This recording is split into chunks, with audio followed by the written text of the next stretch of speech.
My friends, let us come together for a few moments in quiet recognition of that presence which goes before us, accompanies us, and remains even when the world appears loud and demanding. Let us rest in the awareness that there is, at this very instant, an invisible something within you and within me and within all life that lives us, sustains us, moves us, and reveals itself when we turn toward it in stillness. Now, I want to speak with you about something that touches almost every sincere seeker who has walked this spiritual path. It is a matter that has puzzled many, discouraged some, and confused nearly all at one time or another. It is this: how is it that men and women who have awakened to spiritual truth, who have studied, prayed, meditated, who have touched moments of illumination, still find themselves suffering, still anxious, still fearful, still troubled? How can it be that one who has glimpsed the infinite still trembles before a bank statement, a diagnosis, an argument, or an uncertain tomorrow? It is not because you lack devotion. It is not because you lack sincerity. It is not because you have failed spiritually. No, it is because a subtle, almost invisible habit has continued to operate within you, a habit carried over from the old way of living, a habit that almost every sincere student brings with them. It is the habit of seeking second. You see, the majority of the world, even the religious world, even the metaphysical world, lives under the assumption that the outer world is cause and consciousness is effect, that circumstances dictate peace, that conditions determine safety, that the world has the first word and we must respond to it. And when this assumption remains even after spiritual awakening, the individual continues to suffer, not because truth is absent, but because truth is not yet first in their consciousness. This is why a person may meditate in the morning, feel uplifted, and yet fall into fear when the day's first problem appears. It is why someone may have felt the presence of God one moment, and in the next feel abandoned by that same presence. It is why a person may seek God with their mind while their heart trembles before the world. There is no fault in this. It is the human experience, but it is not the spiritual way. For the Master said, "Seek ye first the kingdom of God," and it is in this one passage that the entire mystery is revealed. First, not second.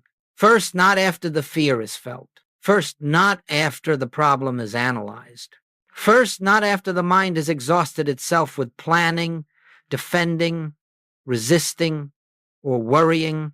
You see, the suffering of the spiritually awake does not arise because they lack the kingdom. The kingdom is fully present within them. It is here, now, complete. The suffering arises because in the moment of challenge, they turn first to the problem and only later to the presence. They seek second. And so, this hour, let us gently, quietly, lovingly examine this habit. Let us learn what it means to reverse it. Let us see why even an enlightened glimpse is not enough if we continue to give power to appearances. Let us understand the reason spiritually mature people still tremble. Let us understand why inner peace comes and goes. Let us understand why moments of illumination give way to moments of fear. And let us discover together how to live in such a way that the kingdom is not a momentary experience, but a permanent foundation, not by force, not by effort, not by spiritual striving, but by recognition, simple recognition, that the presence within you is the only power, the only law, the only cause, and it must be acknowledged first. When that shift occurs, when consciousness precedes circumstance, something marvelous and sacred begins to unfold. You find that you no longer live at the mercy of the world. You no longer tremble at threats, nor lean on appearances for reassurance. You begin to live from the inside out. This, then, my friends, is where our journey begins. With a simple understanding that the reason spiritually awake people still suffer is not because truth is hidden from them, but because they have not yet learned how to make truth first. Let us go on from here quietly, gently, into this understanding. Let us continue, my friends, from the place of quiet recognition. Let us remain inwardly still, for the kingdom of God does not enter with observation. It does not come through words alone. It comes through the silent awareness behind the words. Now, in order to go further, we must understand with absolute clarity what I mean and what the infinite way teaches. When we speak of seeking second, this is not a phrase to be taken lightly. This is not an accusation aimed at human imperfection. This is not a moral failure to be corrected. It is a description of a conditioned habit of consciousness, a deeply ingrained reflex of the human mind that responds to appearances as if they were powers, laws, or causes. To seek second means this: you look to the world first, and you look to God second. You may not do this consciously. You may not do this deliberately, but observe carefully within yourself, and you will see how subtly and automatically it happens. A bill arrives, and immediately the mind begins calculating. A symptom appears, and fear rises before you even realize it. A relationship becomes strained, and the heart tenses in self-defense. A career disappointment unfolds, and the mind begins creating future scenarios of loss. In each of these examples, the world is consulted first. The condition is granted power first. The appearance is acknowledged before the presence is recognized. This is seeking second. Seeking second is the moment you say, consciously or subconsciously, here is a condition that has power over my peace. Seeking second is the moment you believe that something external can determine your inner state. It is giving authority to the appearance and treating the presence within you as the afterthought. And yet, it is not your fault. You were trained to believe that appearances are real. You were trained to believe that matter is cause. You were trained to believe that circumstances dictate experience. You are undoing centuries of conditioning. But listen now, quietly. This is what the Master pointed to when he said, "Seek ye first the kingdom of God." He did not mean, seek the kingdom after thinking through the problem. Seek the kingdom after you have reacted emotionally. Seek the kingdom after the fear has already taken root. No, he meant, seek the kingdom before you look at the world, before you engage the problem, before you analyze the situation, before you react, because only when consciousness is placed first do you perceive the world rightly. Seeking second is living as if the world is cause and God is effect. Seeking first is living as if God, presence, consciousness, spirit is cause and the world is effect. This is the entire difference between spiritual freedom and spiritual struggle. Now, observe this very carefully. You can read every scripture in the world. You can meditate daily. You can know all the mystical truths of every tradition. And yet, if in the moment of need you turn first to the appearance, all the truth you know will be placed in second position, and it cannot help you.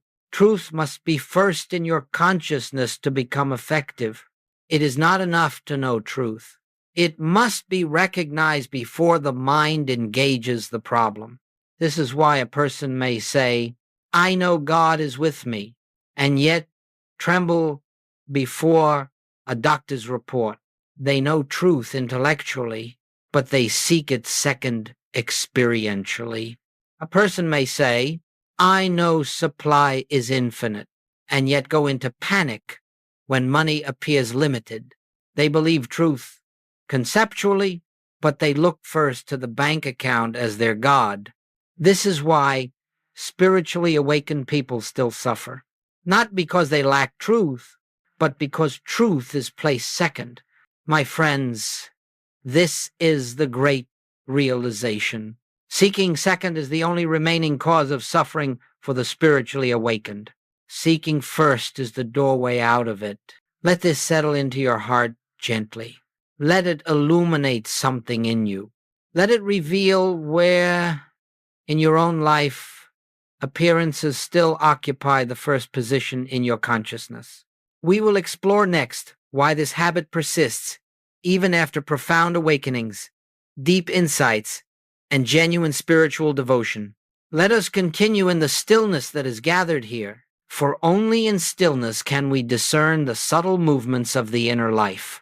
Only in stillness can truth be recognized, not as an idea, but as a living presence. Now, my friends, we ask a sincere and necessary question. Why is it that even those who have awakened, even those who have touched the presence, still look to circumstances first? Why is this habit so persistent? Why does it arise almost automatically, even in advanced students?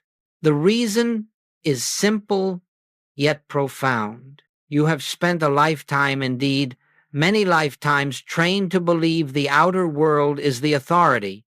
Before you ever took a spiritual step, before you ever heard the word consciousness, long before you sensed the presence within you, the mind, the body, and the nervous system were taught to react to appearances as if they were powers. This conditioning has been inherited. It is collective. It is the rhythm of the world mind. As infants, before we had words, we learned that food came from outside, comfort came from outside, safety came from outside. As children, we learned that approval, security, belonging, identity all appeared to come from things and people outside of us. As adults, the world trained us to measure life through bank balances, opinions, relationships, health, achievements, and failures. This conditioning becomes automatic, mechanical, unconscious. And so, even after spiritual awakening, even after a moment of illumination, even after sensing God's presence, the body may still react as though the world holds the power. This is why you can be filled with spiritual peace one moment and the next moment fall into fear. The mind says, yes, I know God is within, but the body says, I have learned to fear this appearance. The mind says, yes, I know spirit is cause, but the nervous system says, I must react now. I must defend myself. The intellect says, I know the truth, but the emotions say, I have not yet trusted it fully. You see, truth may enter the mind quickly, but conditioning lives in the subconscious, and that conditioning is what causes the reflexive turn toward circumstances. This is the human experience, and it should be met with compassion, not judgment. No one escapes this conditioning by criticism or discipline. It is softened only through awareness and gentle practice. Understand this clearly. The spiritually awakened person does not suffer because they lack truth. They suffer because the old reflexes of the world mind still operate within them. Even mystical experiences, even profound ones, do not instantly dissolve conditioning. The world mind has momentum. It has grooves, patterns, pathways. It has trained your reactions for decades. But the moment you see this clearly, you are halfway free. Because now you realize, I am not failing. I am simply seeing the residue of my conditioning. I am simply observing a habit that is not the truth of my being. Goldsmith would often say, do not fight the mind. Recognize it, observe it, smile at it. For the moment you observe the reflex loses power. The moment you see that fear is conditioned, fear dissolves in the light of awareness. My friends, this is why even those who have awakened still look to circumstances first, because the habit of seeking second is older than your conscious spirituality. It was present long before your realization. It was present long before your meditation practice. It was present long before your first glimpse of the infinite. But take comfort in this truth. Conditioning does not prevent realization. It only delays recognition. And recognition comes more quickly and more easily each time you turn within, as you continue to seek first, moment by moment, quietly, gently. The conditioning weakens, the reflex softens, and the presence begins to shine through automatically. Soon you discover that the same mind that once reacted to every appearance now rests in the presence without effort. And then, where fear once ruled, peace becomes the natural response. Where panic once arose, quiet recognition becomes your resting place.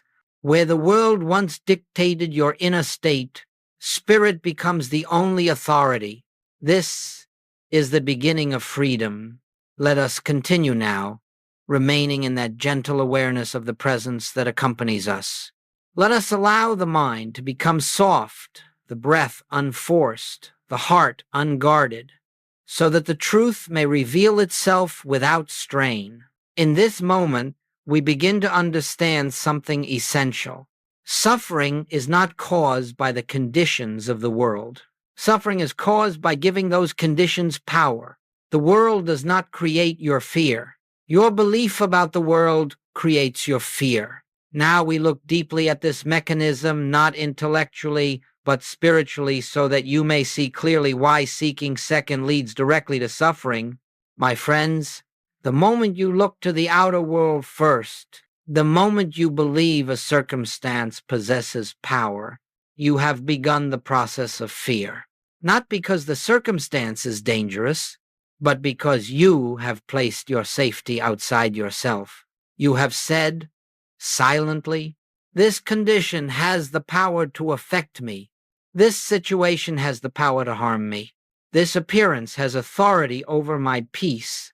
And when the mind grants authority to something external, fear is the natural consequence.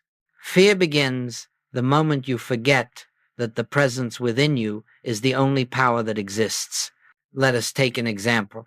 A bill arrives. If before turning within, you look at that bill and say, this determines my well-being, you have already begun to suffer, not because of the bill, but because you handed it the role of cause. Or a symptom appears in the body. The mind immediately says, this can harm me. Fear arises not from the symptom, but from believing the symptom is a power separate from the infinite presence that lives you. Or a relationship becomes strained. The heart cries out, this person's approval is my safety. And suffering begins the moment you assign your peace to another human being. You see, fear always begins with the same error. Thinking something out there has authority over the I, that is the life of your being. Suffering is not punishment. It is the byproduct of misidentification. The human self, believing itself separate, vulnerable, dependent, looks outward for security. And in doing so, it unconsciously says, I am not one with the presence. I must defend myself against the world. This single belief is the root of all fear. The moment you identify with the human sense of self, you live in a universe of threats. But the moment you identify with the Christ within the divine presence, you discover that nothing external has ever had power over you. Goldsmith taught this tirelessly. Fear is not a condition to remove. Fear is a signal that you are giving power where no power exists. Fear is a teacher. It shows you exactly where you have placed a second power, and there cannot be a second power in spiritual life. There is only one power, the presence, the I am, the infinite consciousness that is the substance and life of all being. So when fear arises, do not judge it. Do not fight it. Do not condemn yourself for feeling it. Fear says only this: somewhere in this moment, I am seeking second. That is all. And the moment you recognize this, the moment you say, here I am giving power to appearance again, you have already withdrawn the power you mistakenly assigned. Fear dissolves in the light of recognition. Let me say this gently and clearly. The world cannot hurt you. Only your belief that the world has power can hurt you. Conditions cannot imprison you. Only your belief that conditions define your life can imprison you. Nothing external has ever been the cause of your suffering.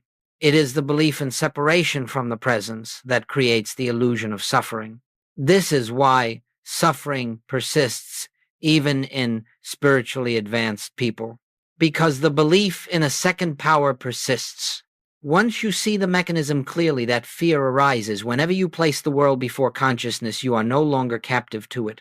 From this point onward, you will hear fear whisper, and instead of trembling, you will turn within and say, only one power governs my life.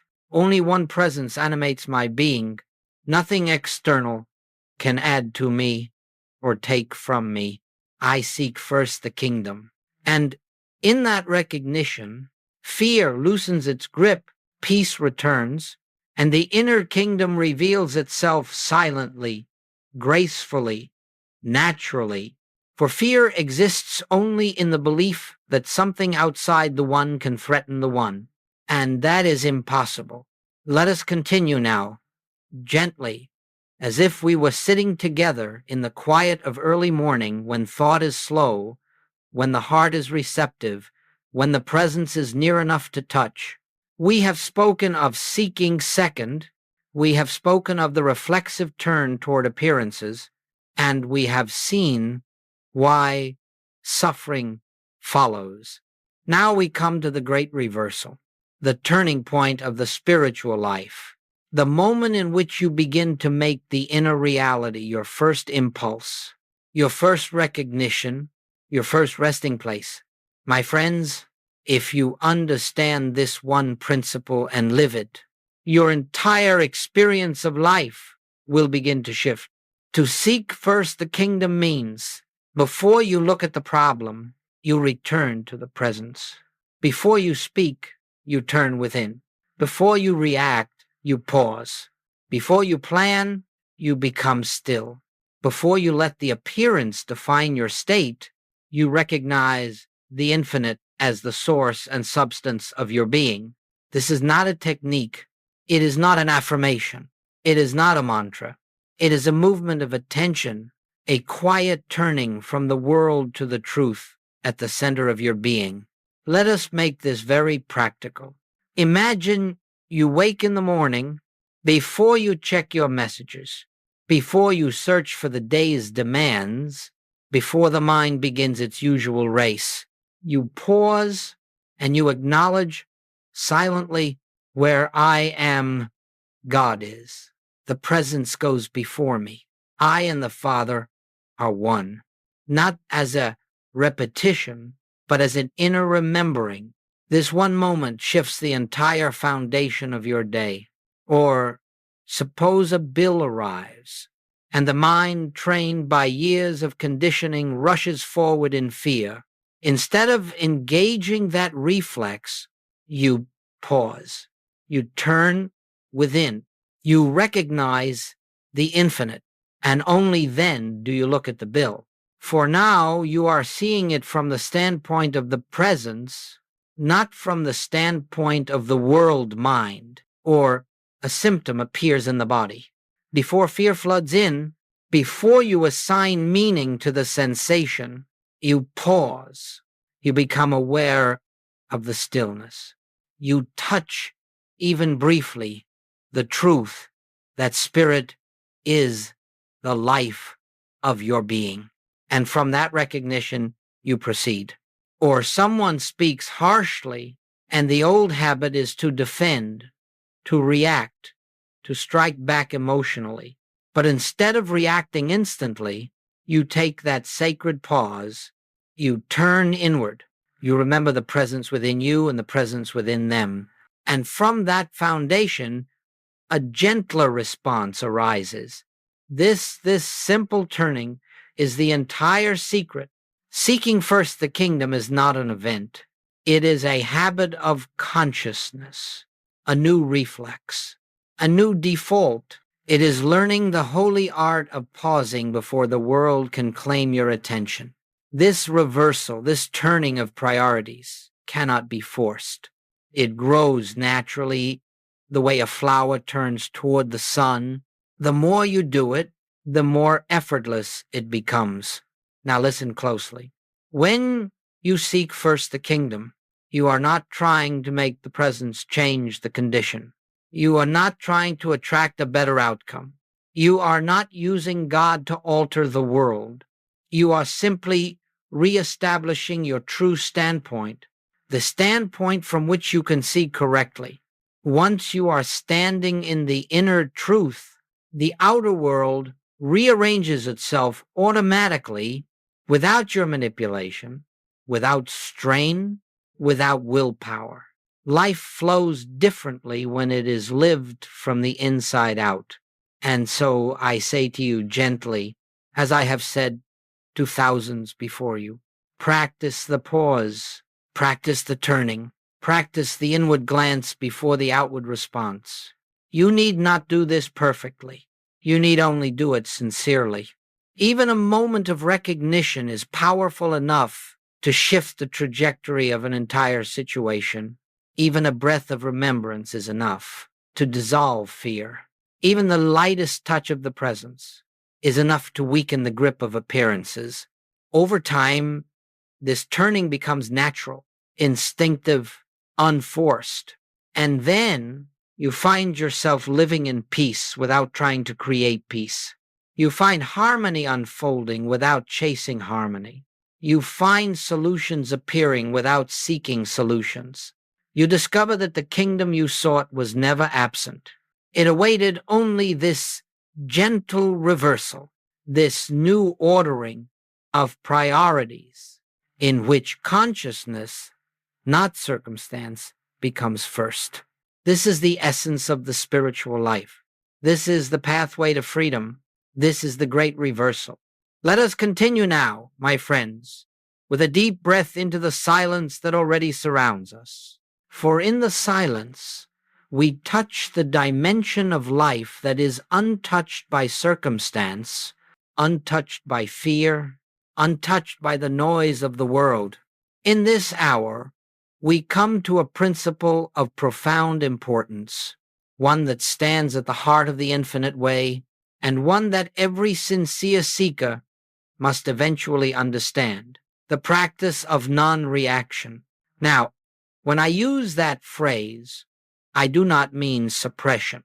I do not mean that you should numb yourself or pretend that appearances do not arise or that emotions do not move through the body. No, that is not the way of truth. The practice of non-reaction is the spiritual art of not granting power to what appears. It is not the absence of activity. It is the absence of inner resistance, the inner refusal to bow before the world mind. You see, every appearance that arises before you, a bill, a diagnosis, a conflict, a disappointment, comes with a silent suggestion. This has power over you. This demands your fear. This requires your immediate emotional response. And the human mind, conditioned by centuries of survival instinct, reacts almost before the stimulus is even seen. This is the world mind, the collective hypnotism of humanity, using your nervous system as its instrument. But once you begin the practice of non-reaction, you break that hypnotism. You dissolve the world mind at its root. The world mind can only function through your reaction. If you do not react, if you hold still, even for a breath, its power collapses. This is why Goldsmith taught, stand still and see the salvation of the Lord. Not run, not hide, not fight, not resist, but stand still. Stand in the recognition of the one presence and the one power. Now, let us make this practical, because spirituality that cannot be lived in daily life is merely philosophy. Suppose a sudden fear rises in your chest. Before you do anything, before you attempt to fix the feeling, before you try to think your way out of it, you pause. This pause is your sanctuary. This pause is your protection. This pause is your return to the kingdom within. You turn inward, not trying to fix fear, but acknowledging the presence that stands untouched behind the fear. You do not deny the appearance, but you also do not give it your inner allegiance. Or suppose someone speaks to you harshly. The human mind leaps to defend, to justify, to attack. But the spiritual mind says, be still. Recognize the Christ within them.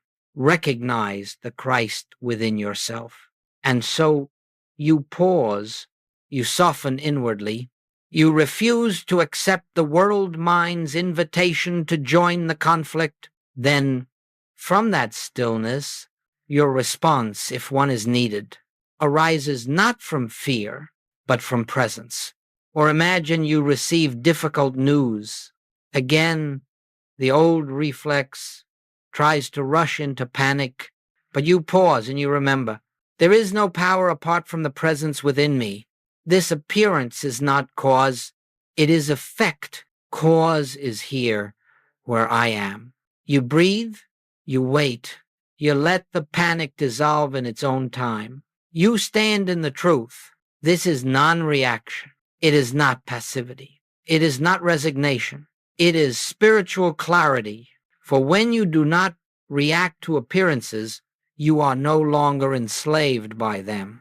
You begin to discover a new freedom, a freedom that does not depend on the favorable outcome of events, but on the recognition that the presence within you is the only reality, the only power, the only authority. My friends, every reaction is a confession of faith in a second power. Every pause is a return to the one. Every time you react emotionally, you are saying, this appearance has power over me. Every time you pause, you are saying, only the presence has power, and that presence is here. Do not underestimate this simple practice. It dismantles lifetimes of conditioning. It silences the world mind. It weakens fear at its root. It restores you to your true foundation. In time, this pause becomes natural. Soon, you find that before fear can arise, stillness arises first. Before the mind can panic, the heart remembers. Before the world can speak, the presence speaks within you. This is the fruit of non-reaction. This is the dissolving of the world mind. This is the beginning of freedom. Let us continue now, gently, as though the world had stepped aside for a moment and left only you and the presence that breathes you, sustains you, and lives you. In this section, we cross an inner threshold, a shift so profound it marks the difference between spiritual striving and spiritual realization. The world teaches us to fix conditions, to improve, to manipulate, to correct, to control. It teaches that life is shaped from the outside and that peace is achieved only when circumstances obey our desires. But the spiritual life, the life Jesus taught, the life Joel Goldsmith demonstrated, is a life in which conditions are not fixed, but seen through. It is a life in which we no longer battle appearances, but recognize the truth behind them. My friends, this is the great pivot point, the turning of consciousness from material cause to spiritual cause. As long as you attempt to fix the outer world, you remain bound to it. You become its slave. You must constantly chase new solutions, calm new fears, patch new problems. But when you shift from fixing to recognizing, from manipulating appearances to acknowledging truth, you step into a life governed not by human effort, but by spiritual law. Let us explore this with clarity, recognizing truth instead of fighting appearances. Suppose illness appears in the body. The world mind urges you, fight the condition, attack it, fear it, and so you react, and your reaction strengthens the appearance. But the spiritual seeker pauses and turns inward. You are not ignoring the appearance. You are refusing to grant it power. And in the quiet of recognition, you remember the great truth. Spirit is the substance of your body. Wholeness is the nature of your being. There is no power apart from the presence. You are not treating the illness. You are recognizing the truth that exists where illness seems to be. And because consciousness is cause, that truth begins to dissolve the false appearance. Or take financial difficulty. The world mind says, hurry, scramble, worry, figure it out. Your supply is at risk. And in that suggestion, you reveal your belief that supply is material. But the spiritual seeker pauses, and in that pause, you remember, supply is not money. Supply is the infinite outpouring of divine consciousness. Money is merely one form it takes.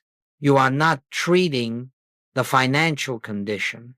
You are recognizing the truth that abundance is already present, already established, already complete. From this recognition, the outer world reorganizes in ways you could never engineer. Or consider relationships. Conflict arises. The mind rushes in to justify, to defend, to blame. But the spiritual seeker pauses. And in that pause, you remember, the Christ is the reality of this person. The Christ is the reality of myself. There is no conflict in Christ. You are not fixing the relationship. You are recognizing the truth behind the appearance of discord. And harmony flows from that recognition. Why fixing never works? Let us be very clear. When you try to fix a condition, you are affirming that the condition has substance. You are saying, this is real enough to fight. But appearances have no life of their own. They are shadows cast by thought, expressions of a belief in separation. Every condition you fight gains strength. Every condition you see through dissolves. This is the secret. This is why Joel Goldsmith insisted. We do not treat conditions. We recognize truth. Truth does not change the appearance. Truth reveals that the appearance never had reality. This is the shift from a life of fixing to a life of seeing. Recognition is not thinking, it is awareness. Now, let me say something gently. Recognition is not an intellectual affirmation. It is not repeating words. It is a quiet inner knowing. It is resting in the presence until you feel the stillness beneath the problem. It is abiding in the truth until the appearance loses its authority. You are not trying to change the world. You are seeing the world from the standpoint of the infinite. From that standpoint, all problems become shadows, and truth becomes the only reality. The fruit of recognition, when you begin living from recognition instead of reaction, life becomes simpler, quieter, more aligned.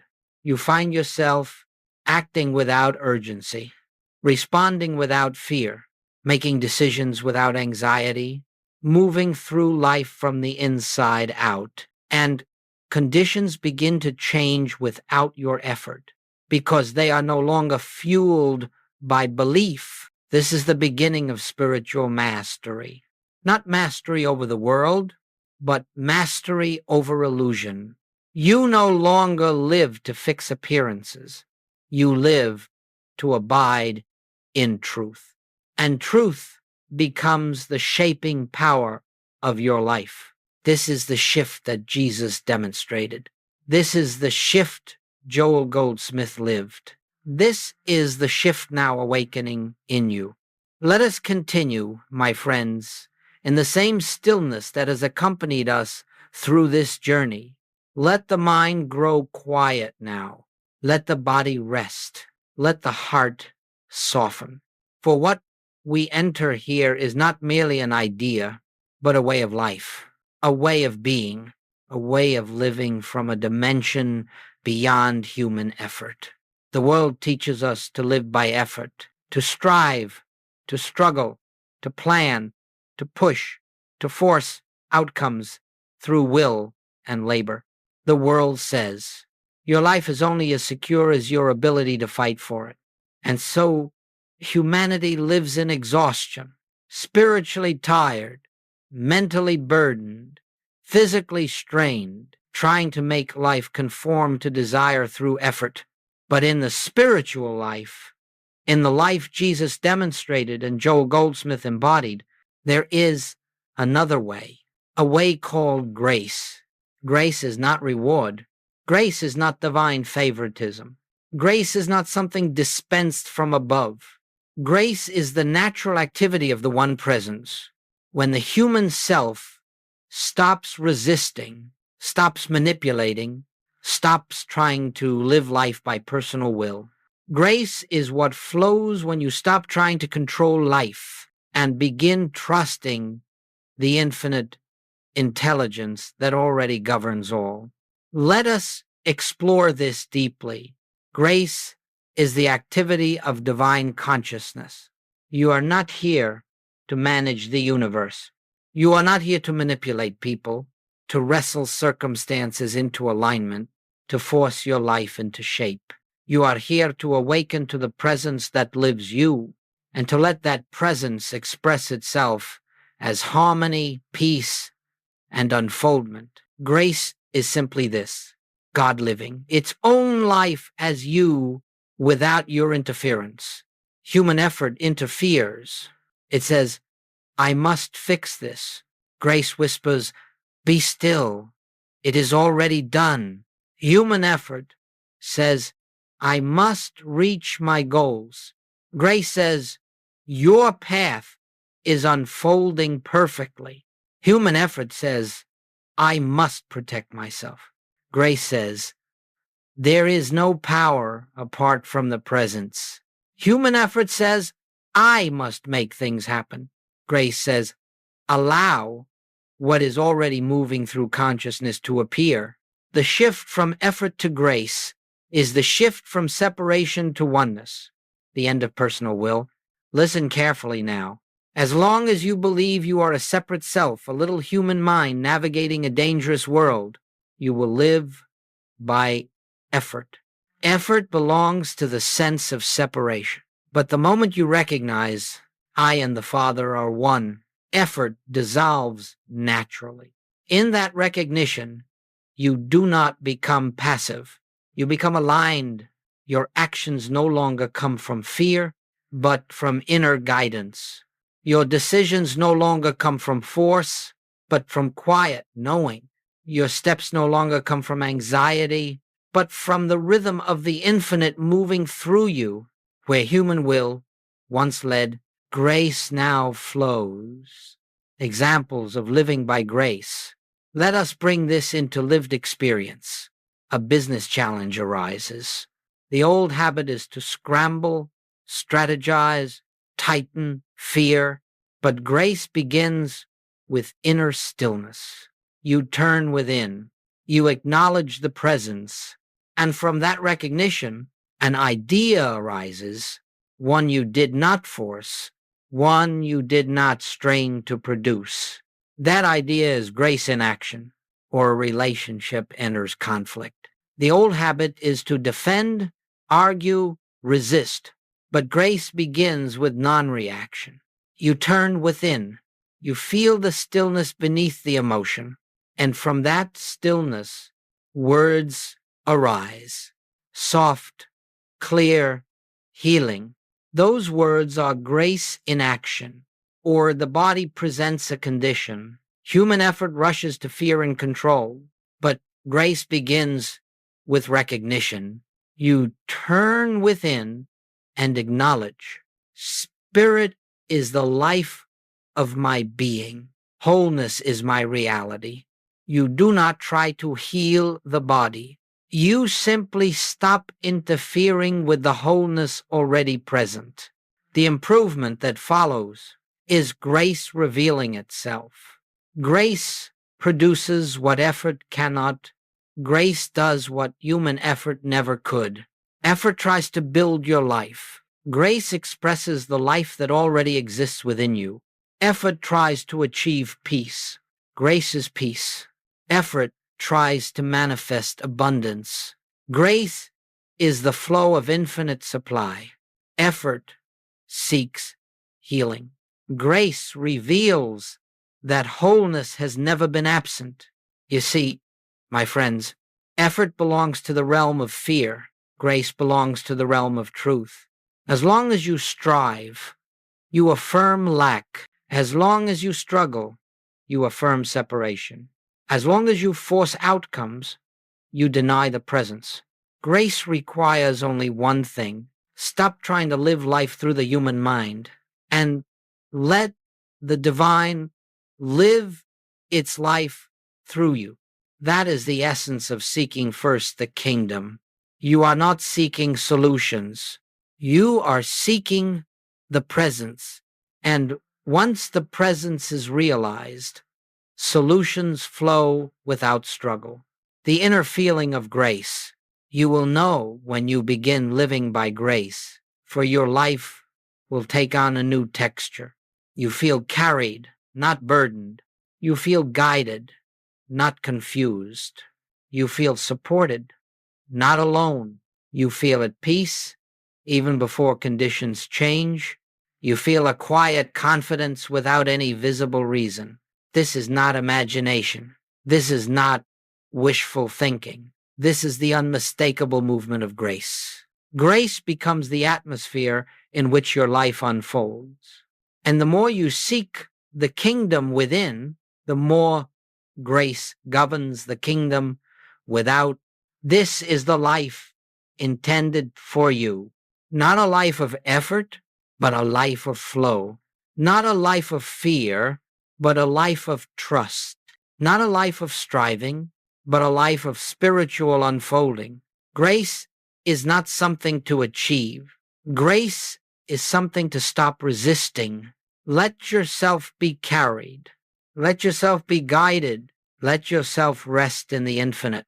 This is living by grace. And now, my friends, we come to the closing of this sacred time together. But let us understand something clearly. The spiritual journey does not end when the words stop. It does not begin when the video plays, nor end when the chapter concludes. The kingdom is not found in these teachings. It is not found in the sentences, not in the concepts, not even in the inspiration you may feel. The kingdom is found only in you, in the silent, living presence that has been whispering to you. Between every paragraph, between every breath, between every moment of recognition, what we have explored together Seeking first the kingdom, non-reaction, recognition over effort, grace over striving. These are not spiritual ideas.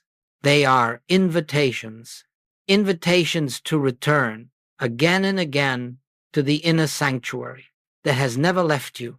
As we conclude, let us sink into that sanctuary now. Let us gently withdraw from the noise of the mind, not by force, not by concentration, not by discipline, but by simple willingness, the willingness to remember there is only one presence, there is only one power, there is only one life, and that life is living you, breathing you, expressing itself as you, here and now. Let the tension of the body melt. Let the striving of the mind loosen. Let the world fall away for a moment and rest in what remains. In this stillness, you are no longer seeking God. You are abiding in God. In this stillness, you are no longer trying to solve your life. You are recognizing the presence that lives it. In this stillness, you discover that the kingdom you were asked to seek was never somewhere else. It was the very ground of your being. And now, slowly, gently, let this realization settle into the heart. You are not alone. You have never been alone. You could not be separate from the presence. Even if you tried, the kingdom is within you. It always has been. And every moment you remember this, your entire life aligns with truth. As you go forward from this teaching into your home, into your relationships, into your work, into the challenges and opportunities of daily life, carry this single awareness before anything else, before any reaction, before any fear. Turn within, seek first. Just a breath, just a pause, just the slightest recognition is enough to open the door to the grace that desires to express through you. This is not the end. It is the beginning, a beginning, that happens fresh in every moment, in every breath, in every inward turning. The kingdom is already here. The presence is already complete. The truth is already established. You need only recognize. And now, let the final words of this teaching dissolve into silence. Where you are, the infinite is. What you are, the divine lives. And as you seek first the kingdom within, everything else unfolds in perfect, effortless grace. Peace be with you. Not the world's peace, but the peace that has no opposite.